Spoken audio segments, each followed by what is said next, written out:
Et je remercie tous les organisateurs du congrès de m'avoir invité pour faire cette présentation qui m'a permis de m'intéresser plus profondément à un sujet qu'on fait tous les jours dans mon hôpital. Donc j'étais ravie de la préparer.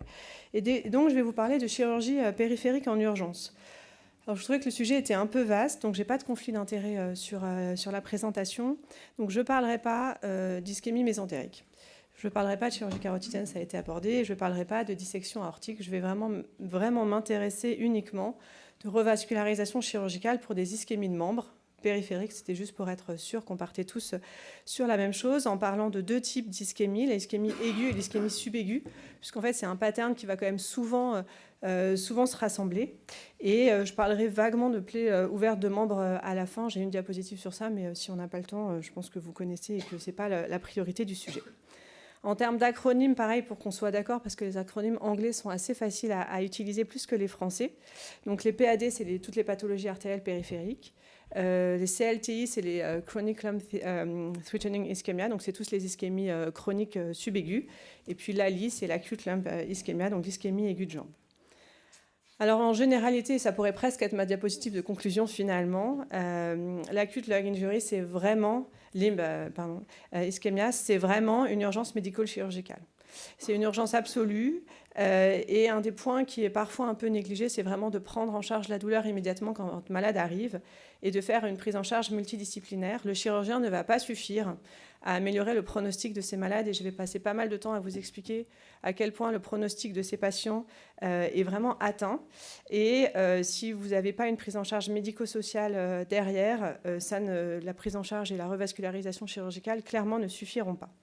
Alors, c'est quoi l'épidémiologie de cette pathologie artérielle périphérique? C'est en fait énorme, puisqu'on a quand même 17 millions de patients dans l'Union européenne qui en sont atteints, avec évidemment des variations. Mais ce qui est intéressant, c'est de voir que, comme je le disais, il y a des variations socio-économiques majeures, mais également un facteur conjugal. C'est-à-dire que si vous êtes une famille monoparentale, célibataire ou en cours de divorce, vous avez plus de risques d'avoir une pathologie artérielle périphérique. Et la mortalité globale est en fait assez importante puisqu'elle va à 5 ans de 30% et à 70% à 15 ans. Donc on voit qu'on a quand même des malades, c'est l'expression en fait d'une sévérité profonde de toutes les comorbidités qu'un patient polyvasculaire peut présenter. Alors vous avez plusieurs facteurs de risque que vous connaissez, les facteurs de risque cardiovasculaire, mais ce qui est intéressant, c'est de réaliser à quel point ils vont conditionner ce développement de cette pathologie artérielle périphérique. Donc le diabète en premier lieu, vous savez tous que c'est un facteur de risque cardiovasculaire, ça, je n'ai pas besoin de vous le rappeler, mais en fait quand vous regardez parmi les patients diabétiques, en fait, ceux qui ont plus de 50 ans, 30% ont une pathologie artérielle périphérique et c'est 70% des plus de 70 ans. Donc c'est colossal. Et quand vous regardez ensuite leur risque d'amputation distale, il est majeur puisqu'il est à 5,48. Donc on a vraiment des facteurs de risque ensuite de complications et qui vont être aussi, vous pouvez avoir un risque pronostic établi si vous mesurez votre HbA1c. Donc l'HbA1c qu'on mesure traditionnellement en préopératoire chez les patients diabétiques pour voir s'il faut les optimiser ou pas, ici vous allez pouvoir avoir une indication du pronostic de vos patients et du succès en termes d'amputation en tout cas chez les malades. Le tabagisme, 80 à 90% des patients qui ont une pathologie artérielle périphérique sont tabagiques. Donc ça, je pense que je ne vous apprends pas. Et ainsi que l'insuffisance rénale chronique, même non diabétique, la dialyse et puis toutes les pathologies microvasculaires. Alors les facteurs de risque de mortalité, comme vous voyez, sont en fait très intriqués. Et vous avez cette étude qui montre très bien, avec plusieurs scores qui avaient été définis en fonction soit des antécédents de chirurgie vasculaire, soit des antécédents médicaux, soit des médicaments, que vous avez vraiment une courbe exponentielle. Tant que vous n'êtes pas trop atteint de votre pathologie cardiovasculaire en général, finalement, votre courbe, elle est assez plate. Et dès que vous commencez à monter, votre risque de mortalité, il va être augmenté. Alors, comment vous faites le diagnostic d'acute limb ischemia? Vous avez cette règle des 6 P.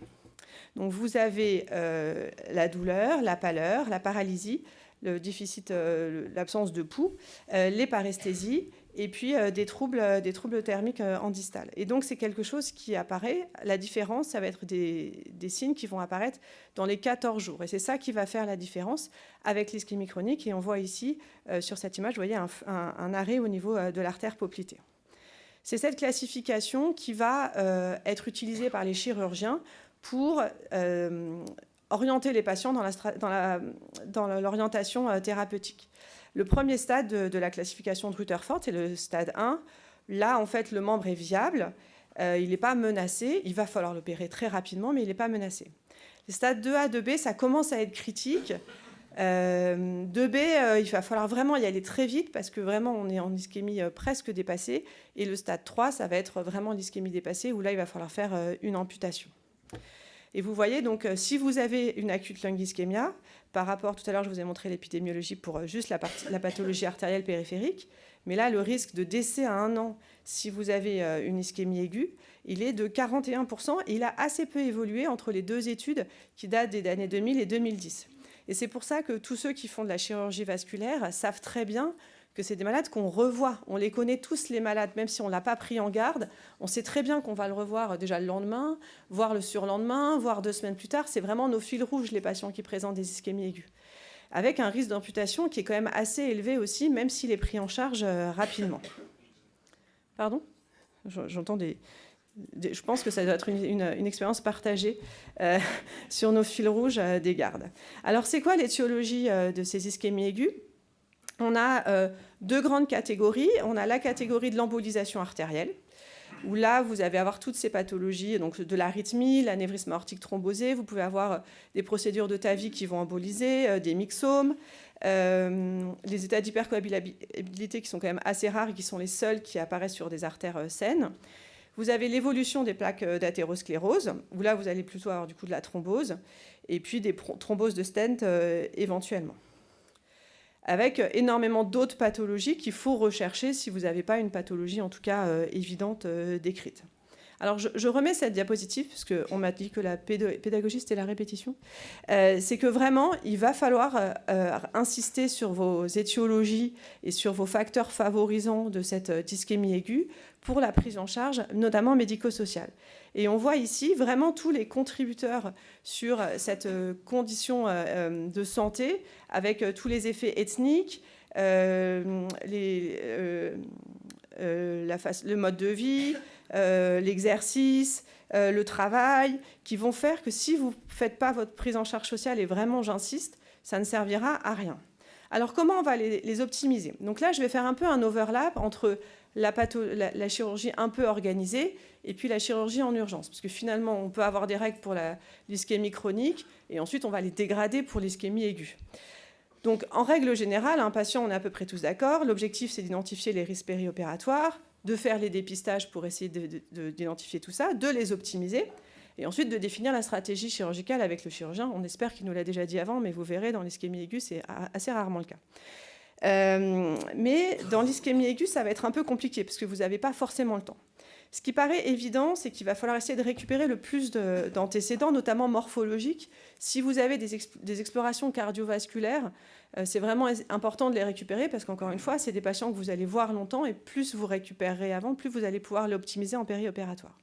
Il y a quand même une biologie minimale à faire chez ces malades, puisque c'est des malades qui vont être à risque de rhabdomyolyse au décours d'ischémie aiguë. Et donc, vous ne pouvez pas partir sans avoir une calémie, une fonction rénale et puis des CPK.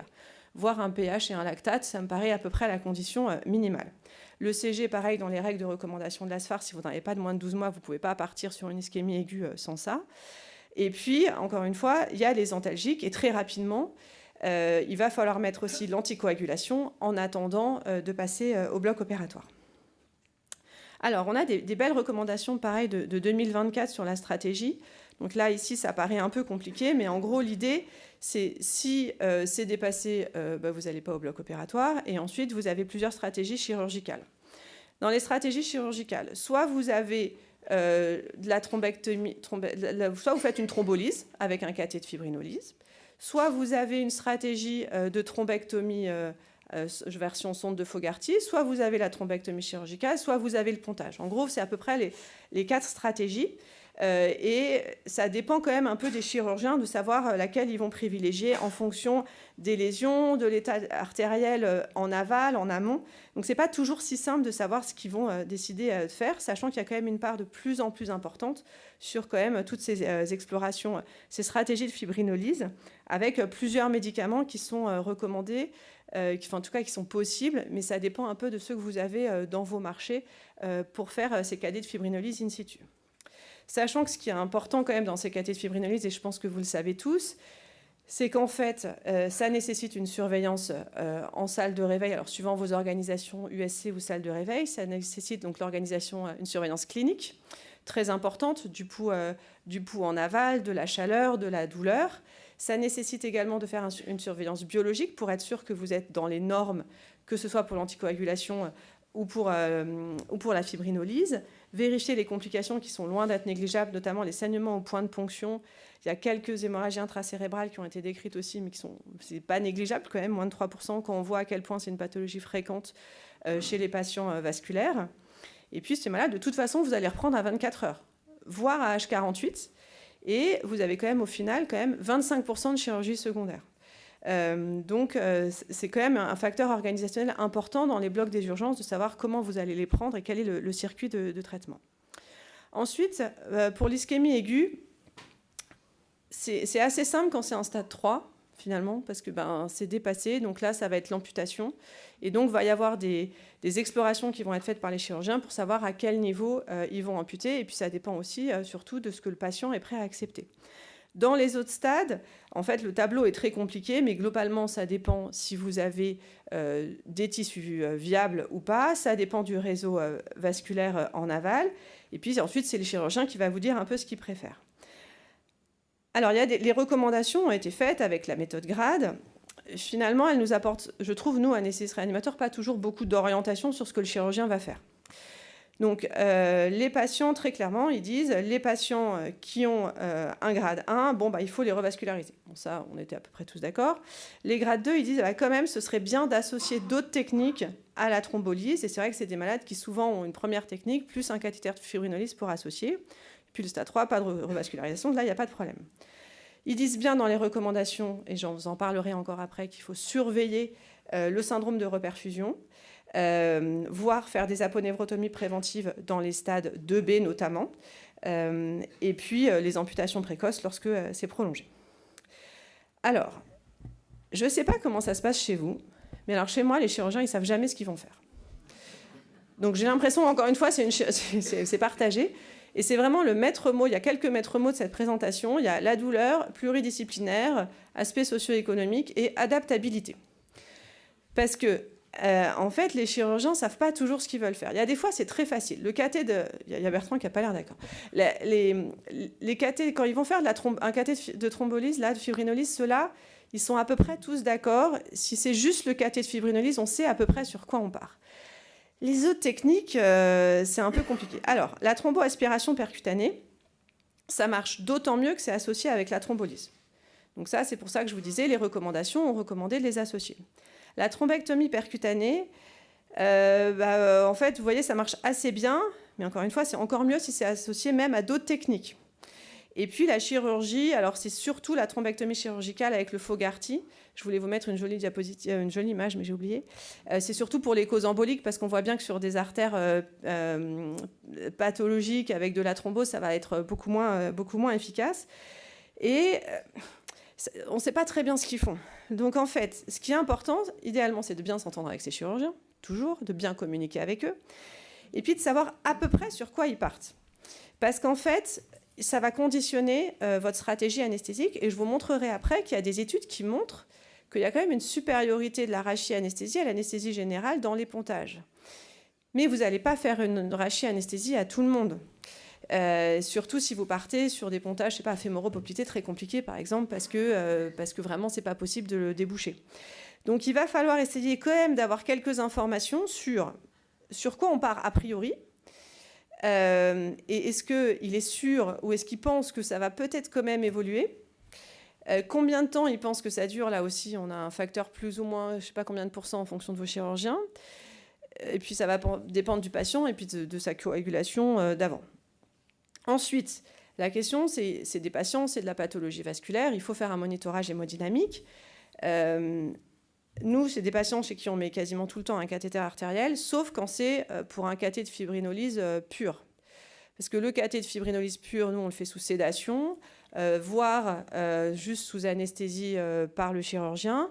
En plus, comme il y a le désilé du chirurgien, on peut avoir en fait le monitorage de la pression sur le désilé. Donc pour ce type d'intervention, nous, on a tendance à ne pas mettre de cathéter artériel. Mais toutes les autres, on va facilement mettre un cathéter artériel pour avoir ce monitorage invasif et pour permettre aussi en fait tous les bilans biologiques en aval qui vont découler, comme j'ai commencé à vous en parler. Sachant que le risque cardiovasculaire, il est loin d'être dénué dans cette chirurgie malgré tout. Bien évidemment, vous allez optimiser vos patients selon toutes les recommandations d'ASFAR, mais je n'ai pas prévu de détailler parce que je suis sûre que vous les connaissez tous par cœur, que ce soit l'antibioprophylaxie, l'équilibre glycémique qui est majeur, puisque si vous avez un déséquilibre glycémique périopératoire ou péropératoire, ça va augmenter les complications post-opératoires. Donc c'est important de l'optimiser dès la salle d'opération, même si c'est juste pour un cathé de fibrinolyse ou sédation. Et puis la gestion du capital sanguin. Donc ce qui est important, c'est que quand vous allez l'amener au bloc opératoire, il va falloir réfléchir à comment vous vous installez. Parce que les chirurgiens sont capables, alors soit vous le faites dans une salle hybride, soit vous le faites dans une salle normale, de vouloir changer l'axe de l'ampli de brillance, de le passer à droite, à gauche, à l'envers, les bras, les prolongateurs. Donc c'est important quand vous l'installez de tout optimiser. Que ce soit pour être sûr que même si on convertit, on est safe pour le malade et pour sa prise en charge. Je sais, je radote, mais vraiment en chirurgie vasculaire, je pense que c'est essentiel. Alors ensuite, la question, c'est, je vous en ai un peu parlé, c'est quelle stratégie anesthésique. Donc là, vous avez, alors c'est principalement des pontages qui sont programmés dans l'ischémie chronique, mais on voit sur cette base américaine, sur un grand collectif de malades, qui avait, c'est une étude rétrospective, assez peu de patients qui avaient une anesthésie périmédulaire. Dans l'analyse globale, vous avez un facteur clair de la rachianesthésie protecteur versus l'anesthésie générale sur pas mal de complications post-opératoires. Ça diminue un peu en termes de force statistique lorsque vous faites une analyse poolée, mais ça reste significatif sur certaines variables. Donc on a quand même envie de dire, est-ce qu'il n'y a pas un intérêt du périmédulaire, de la rachianesthésie versus l'anesthésie générale ? Il y a une autre base de données un peu plus tardive, cette fois-ci européenne au Danemark, qui montre également qu'il y a une amélioration de la mortalité si vous faites une rachianesthésie versus une anesthésie générale. Alors, c'est quand même un peu compliqué parce qu'encore une fois, ça dépend de vos centres. Nous, ils sont un peu longs chez nous, aussi parce qu'on a un hôpital universitaire qui a une mission de formation des chirurgiens. Donc moi, je ne suis pas sûre que dans mon centre, je pourrais faire un pontage fémoro-poplité sous rachianesthésie. Cela dit, j'espère que c'est possible ailleurs. Et donc, c'est quand même quelque chose auquel il faut réfléchir, qu'il y aurait quand même un intérêt. On voit ici, dans cette méta-analyse, donc là, cette première diapositive montre le nombre de rachianesthésie dans les études. Donc on voit que c'est vraiment très variable. Mais à la fin, sur la mortalité, la méta-analyse semble montrer que la rachianesthésie a un effet, en tout cas, sur les ischémies chroniques des pontages artériels. Donc peut-être quand même à réfléchir, si on est sûr de partir et que c'est possible sur des plans d'anticoagulation, etc., et qu'on est sûr de ces chirurgiens, c'est quand même une alternative à garder en tête. Alors, je pense que j'ai bientôt dépassé mon temps, donc je vais me dépêcher pour le post-opératoire. Ce qui est sûr, c'est comme je vous l'ai déjà un peu dit, il faut surveiller après votre revascularisation à cause du syndrome de reperfusion, notamment au niveau de la lange antérieure, puisque vous savez que c'est là que va passer le fibulaire profond et que vous allez avoir un déficit des extenseurs et qu'il va falloir surveiller et cliniquement et tout ce qui est au niveau sensitivo-moteur, quitte à faire une aponevrotomie de décharge que vous êtes de toute façon déjà censé avoir fait dans les stades 2B. Ensuite, vous avez toute la surveillance associée. C'est des malades qui vont rester soit en SSPI, soit en USC en fonction de vos organisations.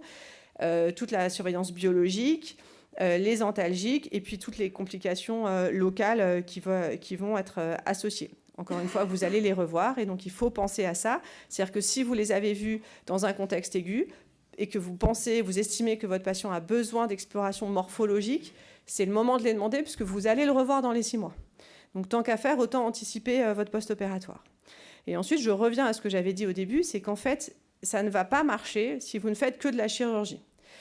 Et donc, moi, je sais que dans mon centre, je suis en train d'essayer de négocier avec mon chef de service de chirurgie vasculaire, et d'ailleurs, il est d'accord avec ça, qu'en fait, les chirurgiens vasculaires font mal le travail médico-social. Ils s'en fichent, enfin, ils s'en fichent pas, mais c'est pas leur mission, et ils savent pas bien faire.